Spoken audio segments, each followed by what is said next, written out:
ಹೇಮಾವತಿ ಜಲಾಶಯದ 6 crust ಗೇಟ್ಗಳನ್ನು open ಮಾಡಲಾಗಿದೆ. ಜಲಾಶಯದಿಂದ ಸುಮಾರು 80,000 ಕ್ಯೂಸೆಕ್ ನೀರನ್ನು ರಿಲೀಸ್ ಮಾಡಲಾಗಿದೆ. ಜಲಾಶಯದಿಂದ ಭಾರೀ ಪ್ರಮಾಣದ ನೀರನ್ನು ಬಿಡುಗಡೆ ಮಾಡಲಾಗಿದೆ. ಹೇಮಾವತಿ ಡ್ಯಾಮ್ ನೋಡೋದಕ್ಕೆ ಸಾರ್ವಜನಿಕರಿಗೆ ನಿರ್ಬಂಧವನ್ನು ಕೂಡ ಹೇರಲಾಗಿದೆ. ಯಾಕಂದರೆ ನೀರಿನ ಪ್ರಮಾಣ ಸುಮಾರು 80,000 ಕ್ಯೂಸೆಕ್ ನೀರು ಫೋರ್ಸ್ ದೊಡ್ಡ ಮಟ್ಟದಲ್ಲಿರುತ್ತೆ. ಸೊ ಹಾಗಾಗಿ ಯಾವುದೇ ಅವಾಂತರಗಳು ಆಗದಂತೆ ತಪ್ಪಿಸೋದಕ್ಕೋಸ್ಕರ ಸಾರ್ವಜನಿಕರನ್ನ ಅಲ್ಲಿ ಬಿಟ್ಕೊಂಡಿಲ್ಲ, ನಿರ್ಬಂಧವನ್ನು ಹೇರಲಾಗಿದೆ. ಈಗಾಗಲೇ ಹಾಸನ ಮಲೆನಾಡು ಭಾಗದಲ್ಲಿ ವಿಪರೀತವಾಗಿ ಬೀಳ್ತಾ ಇರುವಂತಹ ಮಳೆಯಿಂದ ಹೇಮಾವತಿ ಜಲಾಶಯಕ್ಕೆ ದಾಖಲೆ ಪ್ರಮಾಣದ ನೀರು ಹರಿದು ಬರ್ತಾ ಇರುವಂತದ್ದು. ಇವತ್ತು ಹೇಮಾವತಿ ಜಲಾಶಯದಿಂದ ಸುಮಾರು 80,000 ಕ್ಯೂಸೆಕ್ ನೀರನ್ನ ಹೊರಬಿಡಲಾಗ್ತಿದೆ. ಇನ್ನು ರಿಪಬ್ಲಿಕ್ ಕನ್ನಡದಲ್ಲಿ ನಾವು ಹೇಮಾವತಿ ಜಲಾಶಯದ ಮೇಲ್ಭಾಗದಿಂದ ನೀರನ್ನ ದಾಖಲೆ ಪ್ರಮಾಣದಲ್ಲಿ ಏನು ಸುಮಾರು 83,000 ಕ್ಯೂಸೆಕ್ ನೀರನ್ನ ಈಗ ಬಿಟ್ಟಿರುವಂತಹ ಒಂದು ಎಕ್ಸ್ಕ್ಲೂಸಿವ್ ದೃಶ್ಯಾವಳಿಗಳನ್ನ ನಾವೀಗ ನಿಮ್ಗೆ ತೋರಿಸ್ತಾ ಇದ್ದೇವೆ. ಇದು ಹೇಮಾವತಿ ಜಲಾಶಯದ ಮೇಲ್ಭಾಗದ 6 ಗೇಟ್ಗಳಿಂದ ಬಿಟ್ಟಿರುವಂತಹ ನೀರಿನ ಪ್ರಮಾಣ ಏನಿದೆ ಅದರ ದೃಶ್ಯ. ಇವತ್ತು ಅತಿ ಹೆಚ್ಚು ನೀರನ್ನ ಬಿಟ್ಟ ಕಾರಣ ಯಾರನ್ನು ಕೂಡ ಈ ಒಂದು ಜಲಾಶಯದ ಹತ್ತಿರಕ್ಕೆ ಸಾರ್ವಜನಿಕರನ್ನ ಬರ್ಲಿಕ್ಕೂ ಕೂಡ ಯಾರನ್ನು ಕೂಡ ಬಿಟ್ಟಿಲ್ಲ. ಈಗಾಗಲೇ ಹೇಮಾವತಿ ಜಲಾಶಯದಿಂದ ಹರಿಯುವಂತ ಅಕ್ಕಪಕ್ಕದ ಕೊಳ್ಳ ಪ್ರದೇಶದಲ್ಲಿ ಜನ ಏನಿದ್ದಾರೆ ಅವರಿಗೆ ಎಚ್ಚರಿಕೆಯಿಂದ ಇರಲಿಕ್ಕೆ ಕೂಡ ಈಗಾಗಲೇ ಅಧಿಕಾರಿಗಳು ಸೂಚನೆಯನ್ನ ನೋಡಿದ್ದಾರೆ. ಇನ್ನ ನೀರಿನ ರಭಸವನ್ನ ನೋಡ್ಬೋದು. ಇಲ್ಲಿ ಬೀಳ್ತಾ ಇರುವಂತಹ 6 ಗೇಟ್ಗಳ ಮೂಲಕ ಬೀಳ್ತಾ ಇರುವಂತಹ ನೀರು ಬಿದ್ದಂತಹ ನೀರು ಸುಮಾರು 50 ಅಡಿಗೂ ಹೆಚ್ಚು ಎತ್ತರಕ್ಕೆ ಚಿಮ್ತಾ ಇರುವ ದೃಶ್ಯಗಳನ್ನು ಕೂಡ ನೋಡ್ಬೋದು. ಇಷ್ಟು ರಭಸವಾಗಿ ನೀರು ಹರಿದು ಬರ್ತಾ ಇರುವಂತದ್ದು. ಸುಮಾರು ಇವತ್ತು 60 ಕ್ಯೂಸೆಕ್ ಅಷ್ಟು ನೀರು ಹೇಮಾವತಿ ಜಲಾಶಯಕ್ಕೆ ಹರಿದು ಬರ್ತಿದೆ ಅಂತ ಹೇಳ್ಬೋದಾಗಿದೆ. ಕ್ಯಾಮ್ರಾ ಪರ್ಸನ್ ಕಾರ್ತಿಕ್ ಜೊತೆ ಖುಷ್ವಂತ್, ರಿಪಬ್ಲಿಕ್ ಕನ್ನಡ, ಹಾಸನ. ಎಫೆಕ್ಟ್ ಕಡೆ ಹಾಸನ ಜಿಲ್ಲೆಯಲ್ಲೂ ಕೂಡ ವರುಣನ ಅಬ್ಬರ ಜೋರಾಗ್ತಾ ಇದೆ. ಹೊಳೆನರಸೀಪುರದಲ್ಲಿ ಹೇಮಾವತಿ ಆರ್ಭಟ ಕೂಡ ಜೋರಾಗಿದೆ. ಇಡೀ ಹೊಳೆನರಸೀಪುರ ಎಪಿಎಂಸಿ ಜಲಾವೃತಗೊಂಡಿದೆ. ನದಿಯ ನೀರಿನಲ್ಲಿ 50 ಕ್ವಿಂಟಾಲ್ ಜೋಳ ಮುಳುಗಿ ಹೋಗಿದೆ. ಎಪಿಎಂಸಿ ಮಾರ್ಕೆಟ್ನಲ್ಲಿ ಅನ್ನದಾತರು ಪರದಾಡ್ತಿದ್ದಾರೆ. ನಾನಾಗಲೇ ಹೇಳ್ತಾ ಇದ್ದೆ, ಮಲೆನಾಡು ಭಾಗಗಳಲ್ಲೂ ಕೂಡ ಮಳೆಯ ಅವಾಂತರ ಸೃಷ್ಟಿಯಾಗಿರೋದು. ಹೊಳೆನರಸೀಪುರದಲ್ಲಿರುವಂಥ ಎಪಿಎಂಸಿ ಮಾರುಕಟ್ಟೆ, ಕೃಷಿ ಉತ್ಪನ್ನ ಮಾರುಕಟ್ಟೆಯಲ್ಲಿ ಸುಮಾರು 50 ಕ್ವಿಂಟಲ್ಗೂ ಅಧಿಕವಾದಂಥ ಜೋಳ ನೀರು ಪಾಲಾಗಿದೆ. ಅಂದರೆ ಹಾಳಾಗಿದೆ ಜಲಾವೃತ ಆಗಿರೋದ್ರಿಂದ. ಈ ಸಂಬಂಧಪಟ್ಟಂತೆ ಅಲ್ಲಿನ ಸ್ಥಳೀಯವಾಗಿ ಏನೇನಾಗಿದೆ ಜಲಾವೃತ ಆಗಿರೋದ್ರ ಬಗ್ಗೆ ನಮ್ಮ ಹಾಸನ ಪ್ರತಿನಿಧಿ ಖುಷ್ವಂತ್ ಒಂದು ಪ್ರತ್ಯಕ್ಷ ವರದಿಯನ್ನು ಮಾಡಿದ್ದಾರೆ, ನೋಡೋಣ.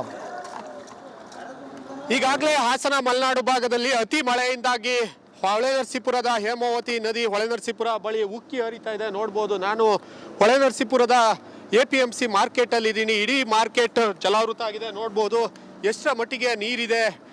ನಿಜವಾಗ್ಲೂ ಹೋಗ್ತಾ ಈ ಬದಿಗೆ ಹೋದ್ರೆ ಒಂದು ಸೊಂಟದ ತನಕ ಇಲ್ಲಿ ನೀರು ಇರೋದನ್ನ ನೋಡ್ಬೋದಾಗಿದೆ. ಇನ್ನು ರೈತರು ಕೂಡ ಸಾಕಷ್ಟು ಜೋಳವನ್ನ ಹಾಕೊಂಡು ಇಲ್ಲಿ ಪರದಾಡುವಂತ ಪರಿಸ್ಥಿತಿ ಇದೆ. ಅವ್ರನ್ನ ನಾವು ಮಾತಾಡ್ಸೋಣ ರಿಪಬ್ಲಿಕ್ ಕನ್ನಡ ವತಿಯಿಂದ. ಯಾವತ್ತು ರೈತರ ಪರ ರಿಪಬ್ಲಿಕ್ ಕನ್ನಡ ಇರುವಂಥದ್ದು. ಇವತ್ತು ಈ ಗ್ರೌಂಡ್ ರಿಪೋರ್ಟ್ ತೋರಿಸ್ತಾ ಇದ್ದೀವಿ. ಸರ್ ಹೇಳಿ, ಇಲ್ಲಿ ಎಷ್ಟು ಜೋಳ ಯಾವಾಗಿಂದ ಒಣಗಾಕೊಂಡಿದ್ರಿ, ಎಷ್ಟು ಹಾಳಾಗಿದೆ ಸರ್? ಸರ್ ನಾವು ಆಗಲೇ ಒಂದು 2 ದಿನದಿಂದ ಇದು ಒಣಗಾಕೊಂಡಿದ್ದು.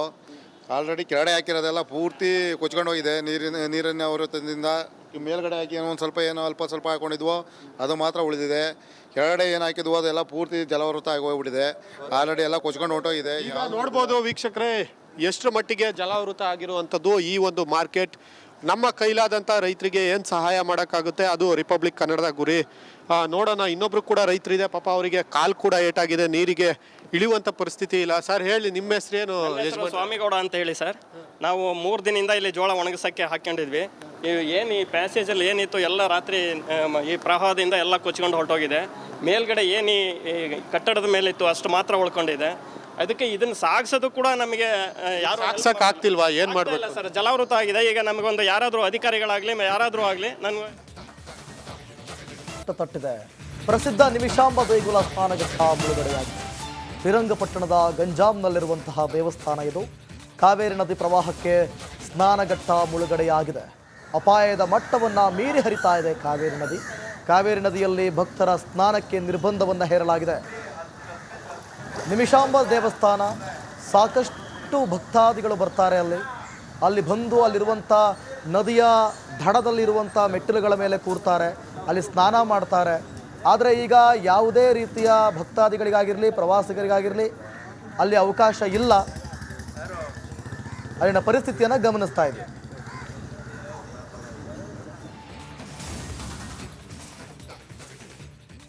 ಇನ್ನು ಈ ಕಡೆ ವಿಜಯನಗರ ಜಿಲ್ಲೆಯಲ್ಲಿ ವರುಣನ ಅವಾಂತರ ಸೃಷ್ಟಿಯಾಗಿದೆ. ತುಂಗಭದ್ರಾ ಜಲಾಶಯದಿಂದ ನೀರು ಬಿಡುಗಡೆ ಮಾಡಲಾಗಿದೆ.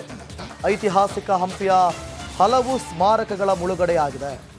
ಧಾರ್ಮಿಕ ವಿಧಿವಿಧಾನ ಮಂಟಪ, ಜನಿವಾರ ಮಂಟಪ, ಪುರಂದರದಾಸರ ಮಂಟಪ, ಸ್ನಾನಘಟ್ಟ ಮುಳುಗಡೆಯಾಗಿದೆ.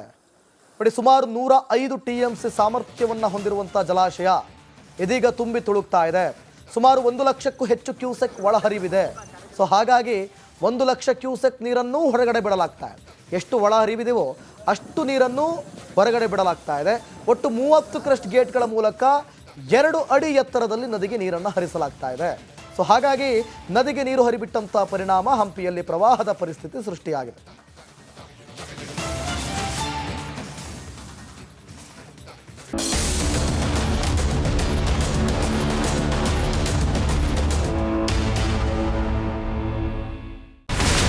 ಇಲ್ಲಿರುವಂತ ಈ ಒಂದು ಗುಡ್ಡ ಕುಸಿದ ಪರಿಣಾಮ ಯಾವ ರೀತಿಯಾಗಿತ್ತು ಅಂತಂದ್ರೆ ಗಂಗಾವಳಿ ನದಿ ಪಕ್ಕದಲ್ಲಿರುವಂತಹ ಉಳುವರ ಎನ್ನುವ ಗ್ರಾಮ ಸಂಪೂರ್ಣವಾಗಿ ಇವತ್ತು ನಾಶ ಆಗಿದೆ. ಮನೆ ಮಠ ಏನಿಲ್ಲ, ಎಲ್ಲ ಹೋಗ್ಬಿಟ್ಟಿದೆ. ಇವತ್ತು ರಿಪಬ್ಲಿಕ್ ಕನ್ನಡ ಮಾಡಿದಂತಹ ಒಂದು ವರದಿಯಿಂದಾಗಿ ಎಚ್ಚೆತ್ತುಕೊಳ್ಳುವಂತ ಕೆಲಸ ಸರ್ಕಾರ ಮಾಡಿದೆ, ಸಚಿವರು ಕೂಡ ಮಾಡಿದ್ದಾರೆ. 2 ಗಂಟೆಗೆ ಸುದ್ದಿ ಮೂಡಿಸಿದ್ದು 6 ಗಂಟೆಗೆ ಎಲ್ಲ ಸಚಿವರು ಮಿನಿಸ್ಟರ್ ಎಲ್ಲ ಬಂದು ಇಲ್ಲಿ ನೋಡೋಗಿದ್ದಾರೆ. ಎಲ್ಲಾ ಜನರಿಗೂ 1,20,000 ಮತ್ತೆ ಅವರಿಗೆ ಮನೆಗೆ 5 ಲಕ್ಷ. ಈ ಸುದ್ದಿಯನ್ನ ಎಲ್ಲ ಒಂದು ಅಧಿಕಾರಿಗಳಿಗೆ ಮುಡಿಸಿದಕ್ಕಾಗಿ ರಿಪಬ್ಲಿಕ್ ಕನ್ನಡ ಟಿವಿಗೆ ಧನ್ಯವಾದ ಹೇಳಿ ಇಷ್ಟಪಡ್ತೇವೆ. ಮನೆನೂ ಕೊಡ್ತೇವೆ, ಮಕ್ಕಳ ಶಿಕ್ಷಣಕ್ಕೆ ತೊಂದರೆ ಆಗದೆ ಇದ್ದಂಗೆ ಹೆಲ್ಪ್ ಮಾಡ್ತೇವೆ. 1,20,000 ಮನೆ ಯಾರ್ದ್ರ ಡ್ಯಾಮೇಜ್ ಆಗಿದೆ ಅದನ್ನ ಕೊಡ್ತೀವಿ ಅಂತ ಒಪ್ಕೊಂಡಿದ್ದಾರೆ. ನಮ್ಮ ಕಷ್ಟಕ್ಕೆ ನೀವು ರಿಪಬ್ಲಿಕ್ ಕನ್ನಡದವರಾದಂತ ನೀವು ನೆರವಾಗಿರ್ತೀವಿ ನಾವು ನಂಬಿದ್ದೇವೆ. ಅವರಿಗೆ ಸೂರನ್ನ ಕಲ್ಪಿಸಿಕೊಡೋವರೆಗೂ ಕೂಡ ರಿಪಬ್ಲಿಕ್ ಕನ್ನಡ ಅವರಿಗೆ ಧ್ವನಿಯಾಗಿ ನಿಲ್ಲುವಂತ ಕೆಲಸವನ್ನ ಮಾಡುತ್ತೆ.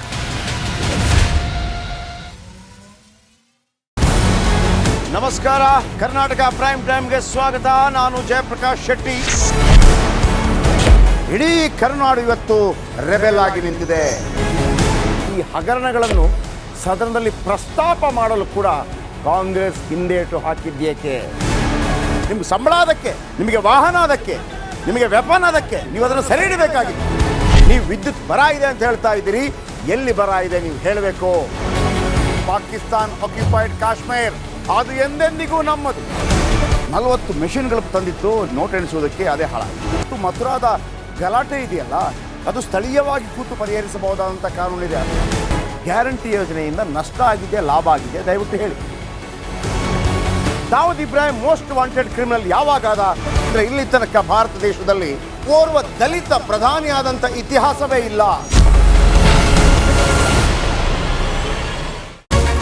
ರಿಪಬ್ಲಿಕ್ ವರ್ಲ್ಡ್ ಆಪ್ ಇದು ಕೇವಲ ಅಪ್ಲಿಕೇಶನ್ ಅಲ್ಲ, ಸಮಗ್ರ ಸುದ್ದಿಗಳ ಸಂಪರ್ಕ ಮಾರ್ಗಕ್ಕೆ ಕ್ರಾಂತಿಕಾರಿ ಬದಲಾವಣೆ.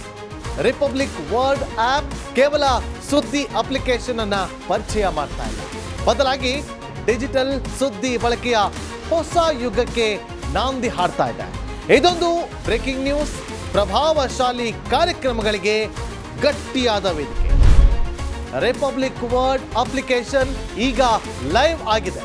ಗೂಗಲ್ ಪ್ಲೇ ಸ್ಟೋರ್ ಮತ್ತು ಆಪಲ್ ಆಪ್ ಸ್ಟೋರ್ ಎರಡರಲ್ಲೂ ಲಭ್ಯವಿದೆ. ಈಗಲೇ ಡೌನ್ಲೋಡ್ ಮಾಡಿ.